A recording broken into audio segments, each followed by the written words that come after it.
చెప్పు నాన్న. బంగారం లేట్ అయింది, పడుకోమ్మా. ప్లీజ్ నన్ను ఒక్క కదా నాన్న.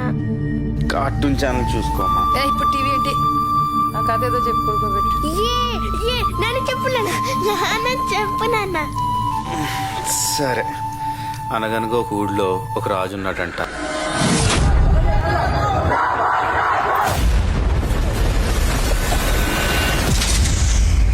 చూసావా?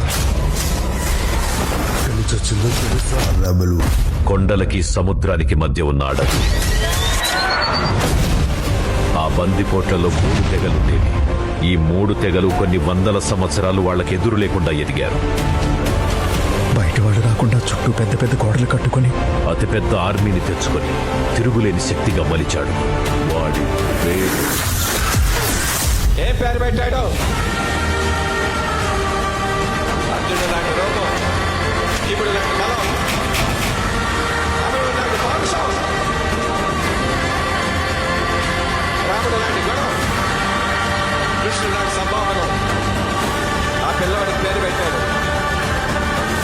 వాడి పేరు